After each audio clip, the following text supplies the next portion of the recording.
were sick, whether they were working, whether they were not.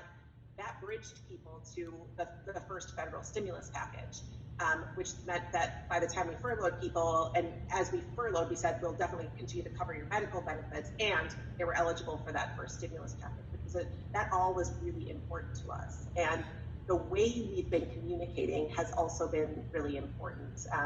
When we had to make the furlough announcement, I personally created a video that went to every single person that was being furloughed to help try to give them my point of view, at least, on why we were doing what we were doing, and to help steer them toward the resources that we had available for them.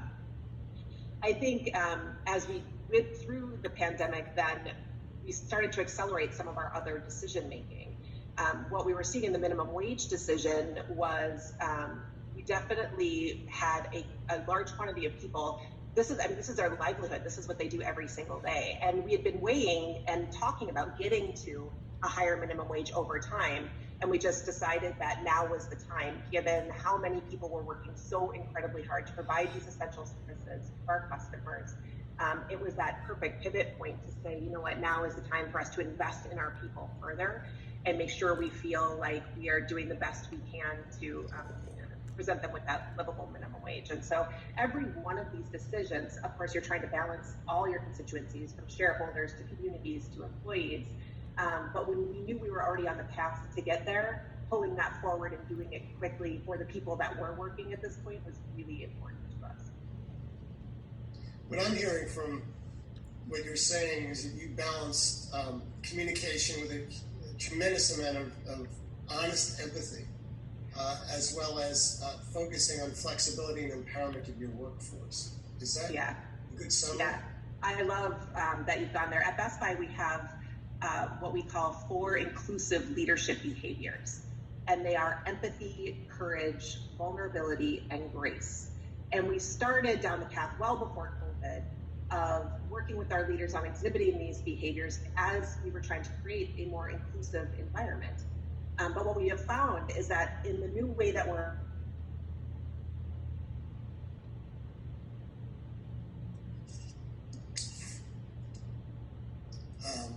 using this suite of 4 behaviors. We lost you for about 30 seconds. Oh, or at least sorry. I don't know if anyone else did.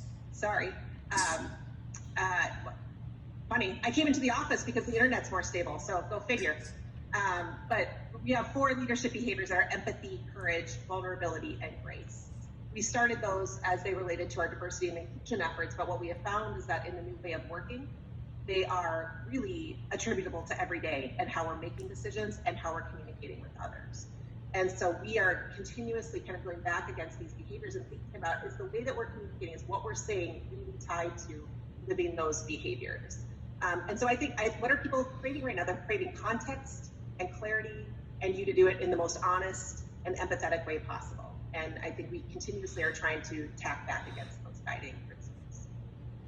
That is really fascinating, and it almost sounds unique to me from a large corporate standpoint to use the words vulnerability and grace as key defining elements of your company. Could you talk about that there and the role of your board in that? I know you actually have probably one of the most diverse boards in the Fortune 500 companies. Yeah, so we, about 2 or 3 years ago, we worked a lot on our guiding behaviors here at Best Buy. And our guiding behaviors are be human, make it real, and think about tomorrow. And we worked with our board in partnership to talk about what do we think we stand for as a company. And the way we did it is we actually said, on our very best days, when someone comes into Best Buy and they love their experience so much that they're going to write a letter to the CEO, how does that show up? And it shows up because they interact with an amazing associate who in a very human way connects with them, helps them genuinely figure out the problem they're trying to solve, and helps prepare them for whatever technology changes might be coming down the road. And that backbone that we worked with our board on has been very important in terms of how we continue to evolve our leadership expectations and behaviors. You're right, you might not think of a huge company talking about things like grace, but grace in a moment like this, and it's not just grace with others, it's grace with ourselves. It's grace with how we're all trying to live our lives. It's grace because at any given point in time, my 10-year-old might come strolling in the door because they need something. And I think adding that bit of humanity and opening the door in partnership with our board on being human as an attribute that we look for, I think has created a lot of space for our teams to feel more comfortable and confident in not just how they treat each other, but importantly, how they treat customers. And this is a stressful time. It's a stressful time, not just for our employees, it's a very stressful time for our customers.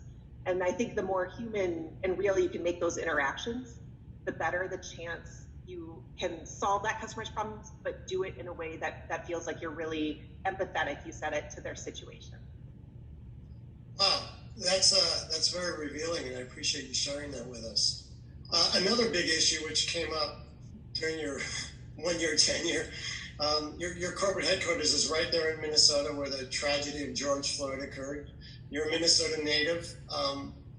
What have you learned from leading employees through these times, and how did you unite the company and focus on a common goal of creating a just and equitable society? So it's interesting. You started the conversation with some thoughts on mentorship, and some of my perspectives on mentorship has changed. I think CEOs now more than ever need to be in constant learning mode. And it's not just about having the answers based on your own life experience. It's about constantly being willing to learn from the life experience of others as a way to help inform your decision making. And now I think your whole career you look for mentors who are more accomplished than you and can help you get to that next level. And my perspective now is I need to surround myself with people who are incredibly different. I need people with different life experiences. And so here at Best Buy, we have a formalized reverse mentor program where we actually match executives with people throughout the organizations who might have life experience different than theirs. And it can be everything from they have a disability, they are of a different race, they're of a different ethnicity, all different types of pairings. And above and beyond that, I have tried to find as many people throughout the organization in all different roles who are willing to spend a little bit of time with me and teach me from their life experience. And I think when you do that, back to the idea of empathy, it really does help you put yourself in someone else's shoes. You asked, how do you unite a company around ideas of just and equitable societies? Our company reflects the communities in which we work. It is a very diverse, and it's tens and thousands of people all over the US. It reflects our communities. The truth is, the company wants to coalesce around these issues. The question is, how do you create the right platforms so that they can do that? How do you create space so you can have very open conversations? How do you listen a lot more than tell so that you can learn from them and therefore create a path forward that incorporates their ideas? So I think the role here is not just, it's my job to unite. I actually think it's how do you create the platforms that will unleash other leaders to do amazing things because they want to and they're passionate. So is one of the strengths of Best Buy, or indeed the entire United States, our diversity? I absolutely think it's a strength. I mean, I'll be honest with you, our work around diversity and inclusion started because we believe it's a business imperative. Every bit of work that's ever been done in the field would say more diverse teams deliver better outcomes, period. But I think in order to build that team, you have to be willing to have some tough conversations, to work differently, to make different decisions, to create different pathways.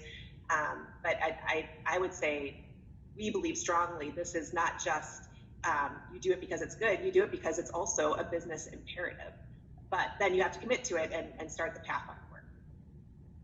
I totally agree with that. In fact, I've been advocating for almost 15 years now that diversity is the secret sauce of the United States, which propels our innovation above all other countries. We are the most heterogeneous society there is, and we have also a cultural desire to do things better and to ask questions about how things can be done better. And we do better if we're diverse, because otherwise you're just getting the same ideas from like you.